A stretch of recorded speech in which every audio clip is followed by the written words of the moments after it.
Hello everyone, welcome back to Selena's Corner. So in today's session we'll be discussing MCQs based on B.Ed second year course 202, Unit 4, which is the final unit of this course, Language and Curriculum. Question 1. Dash is a system of symbols with an agreed upon meaning that is used by a group of people. Option A essay, option B language, option C skill, or option D data. Correct answer would be option B language. Question 2. Who has given this definition? Language is a purely human and non-instinctive method of communicating ideas, emotions, and desires by means of voluntarily produced symbols. Option A. Edward Sapir. Option B. H. A. Gleason. Option C. B. Bloch. Option D. Owens. So this particular definition has been given by Edward Sapir.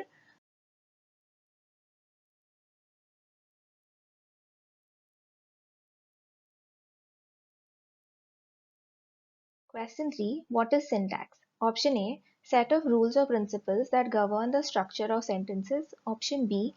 Branch of linguistics and logic concerned with meaning. Option C. Study of chunks of language which are bigger than a single sentence. Or option D. None of the above. The correct answer is option A. Syntax is basically a study of how words combine into phrases, and then the phrases combine into clauses, and the clauses combine into sentences. So basically it is a set of rules and principles that govern how the structure of a sentence is made up of. Question 4. Scientific study of language is called dash: phonetics, semantics, linguistics, or discourse. Correct answer is option C, linguistics. Question 5. In linguistics, discourse means dash. Option A. Branch of linguistics and logic concerned with meaning. Option B. Set of rules or principles that govern the structure of sentences. Option C. Study of chunks of language which are bigger than a single sentence. Option D. Study of attitudes to language held by social groups. The correct answer is option C. So discourse could be oral or written discourse. Question 6. What is sociology of language? Option A. Study of attitudes to language held by social groups. Option B. Study of how language is used in social contexts. Option C. Study of development of language in society. Or option D. None of the above. The correct answer is option A. So this is basically what attitudes they hold, in the sense certain social groups, could be a country, could be a state, for different languages they have different attitudes. So some feel that certain languages are more prestigious than others or more important. So depending on this study, then certain decisions can be made, such as which could be the medium of education, or which language could be used for um, politics or something of that sort. So sociology is this study, or what do these people, groups of people, think about any particular language. Question 7. The branch of linguistics and logic concerned with meaning is speech, phonetics, phonology, or semantics. Correct answer is semantics. Question 8. Language is acquired through dash. Option A biologically, option B inherently, option C learning, option D innately. It's pretty obvious that language is acquired always through learning. We don't innately or inherently or biologically acquire it. Always through learning. Question 9. Rules and definition of grammar help for the development of language of a child. Give your opinion about the statement. Option A, the statement is correct. Option B, the statement is wrong. Option C, I don't have an opinion. Or option D, I don't know. The correct answer is the statement is wrong, because language can be developed through practice, a lot of practice, and habit formation. Question 10. Which is not an objective of language? Option A, cognitive development. Option B, physical development. Option C, moral development. Or option D, personality development. Out of the four, it is pretty obvious that option B, that is physical development, will not be an objective of language. Question 11. What is the importance of language? Option A, easy social contact. Option B, culture carrier. Option C, easy conveyance of ideas. Or option D, all of the above. This question doesn't need any explanation. So we'll straight away mark the correct answer. Question 12. The language in your course book is an example of dash. Option A dialect, option B standard language, option C accent, or option D none of the above. The correct answer is option B standard language. So if your textbook is in English, all over India, the same dialect of English will be used because that is the standardized English throughout the country. Question 13. Chhattisgarhi, Haryanvi, Bundeli are dash. Option A languages, option B different accents of Hindi, option C different dialects of Hindi, or option D standard language of that state. So now, as you know, dialects are just different variations of a particular language. So there could be structural changes, a little bit of vocabulary, pronunciation, all these differences form a different dialect, but the language remains the same. So Chhattisgarhi, Haryanvi and Bundeli are just different forms of Hindi spoken in these different areas. So they are called different dialects of Hindi. Accents are only the different way a particular word or something is pronounced, but the grammar remains the same, the structure remains the same, only sound changes.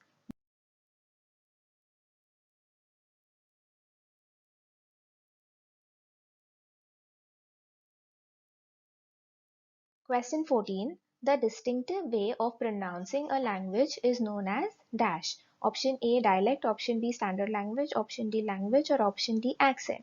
So by now I'm sure you know that the correct answer is accent.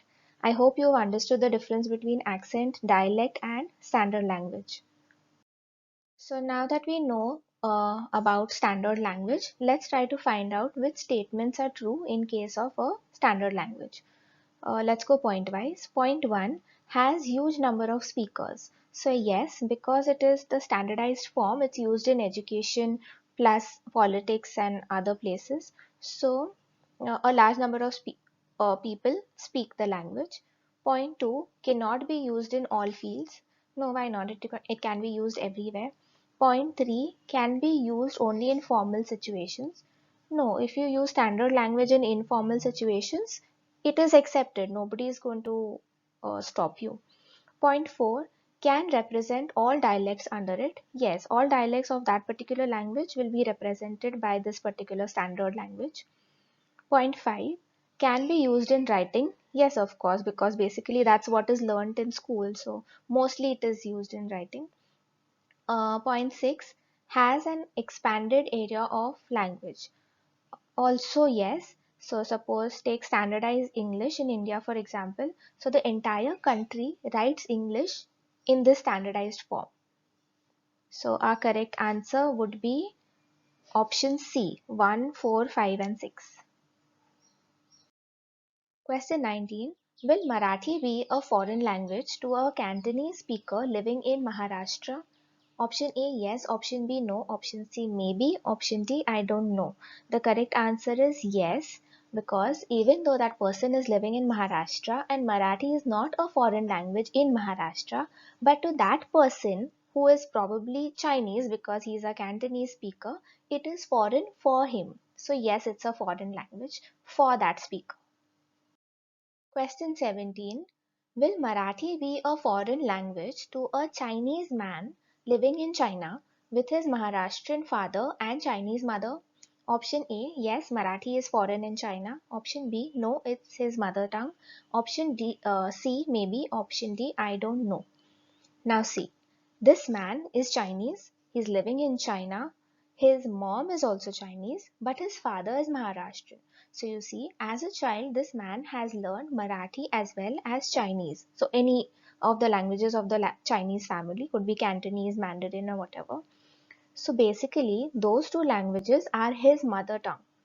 So Marathi is not a foreign language for him. Even though it is foreign for the whole of China, it will not be a foreign language for that man because he has learnt it as his mother tongue. So our correct answer is no, it's his mother tongue.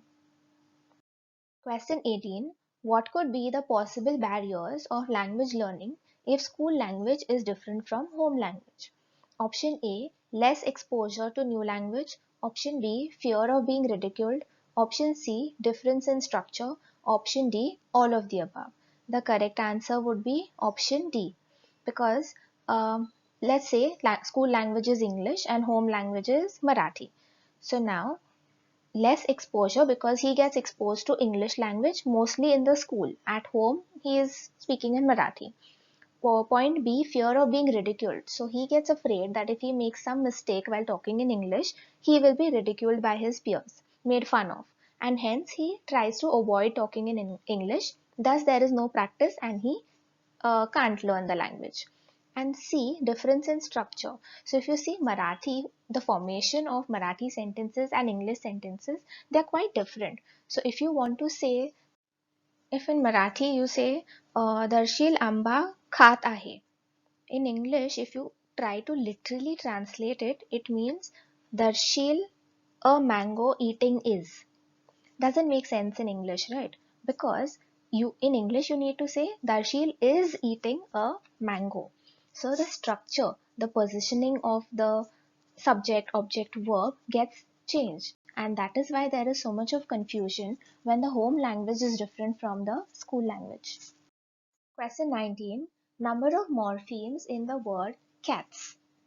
Now, in the simplest of terms, morphemes is the smallest unit in a word that has meaning, and phoneme is the smallest unit of sound. So, in the word cats, how many phonemes are there? K, a, t, s. There are four phonemes, but how many morphemes? You can break up the word and see. Does k make any sense? No. Ka, no. Cat, yes. So that is the first phoneme. And that S in the end signifies plurality of this word. So one cat, multiple cats. That is why the additional S. So that S also has meaning that it is plural of that word. And hence we will say that there are two morphemes in the word cats. Question 20. All the words used and understood by a person is dash. Option A, pragmatics. Option B, discourse. Option C, vocabulary. Or option D, syntax. Correct answer is vocabulary. All the words that you use and you understand is vocabulary.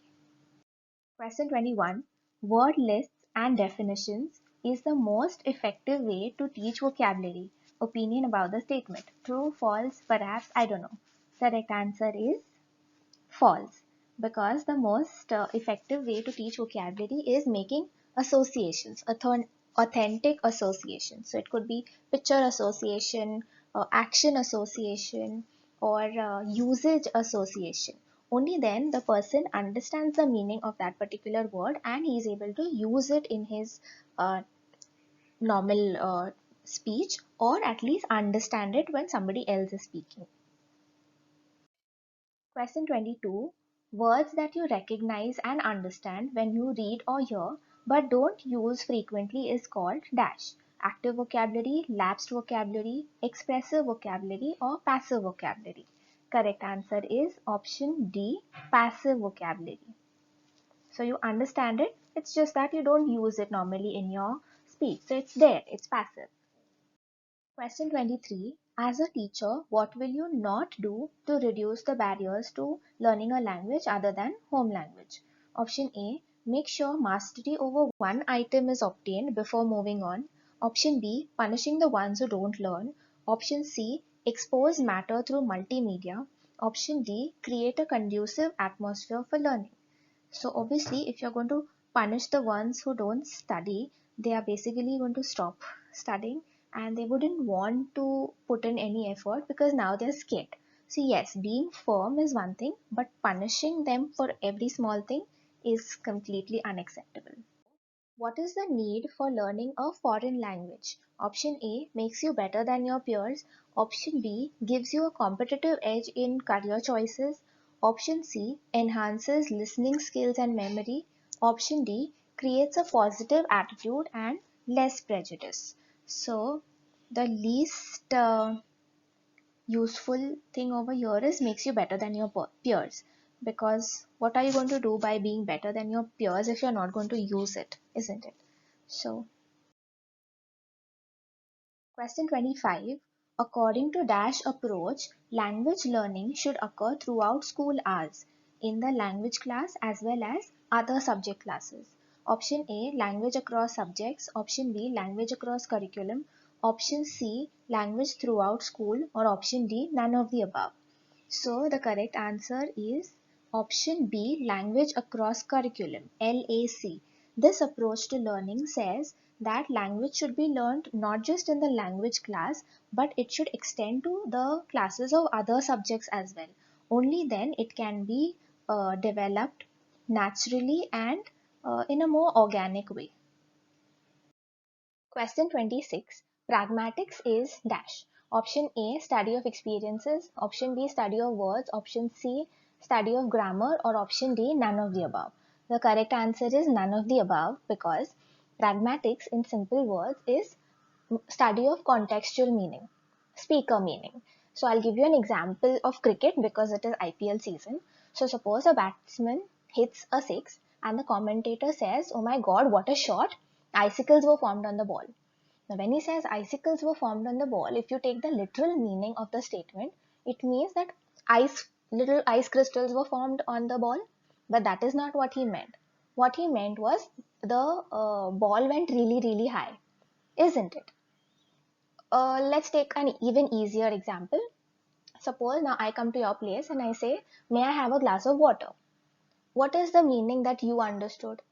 That probably I am thirsty, isn't it?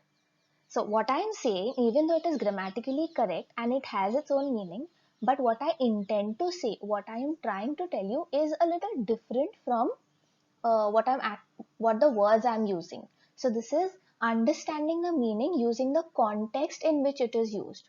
If I say please close the window, I probably mean close it because it's too windy or there's too much of dust or it's too noisy. So what I'm saying and the meaning is depends on the context in which I am saying it. So this is the pragmatics is the study of contextual meaning. Question 27. How are classroom discussions beneficial to the child? Option A, promotes a passive classroom. Option B, develops speaking skills. Option C, both options A and B. And option D, none of the above. So if there is classroom discussion happening between the teacher and the students, obviously it's not a passive classroom, it's a pretty active classroom. So point A is negated, and that's why we've got point B as the answer. Question 28. A person who speaks English and can read Spanish will be called a dash. Monolingual person, ambilingual person, multilingual person, or monolinguatic speaker. Correct answer is multilingual person, because he can read English and speak English and read Spanish. So basically, he's got knowledge of more than one language. Hence, multilingual. Question 29. Multilingualism builds intellectual flexibilities. Opinion about the statement? Yes, no, maybe, I don't know. Correct answer is yes. Question 30. Who is an ambilingual person? Option A, someone who has native-like command in all languages he knows. Option B, someone who learns more than one language naturally in the home setting. Option C, someone who learns languages artificially in classroom setting. Or option D, someone who can only read and understand but doesn't speak the languages. So the correct answer is someone who has native like command in all the languages that he knows. So it could be two languages, three, four, five, how many ever. If he can speak like a native, like proper, then he is called an ambilingual person. That's it for today.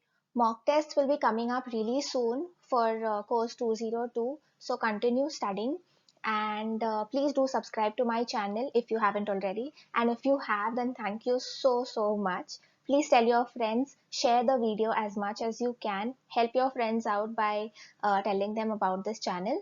And all the best, guys. Thanks.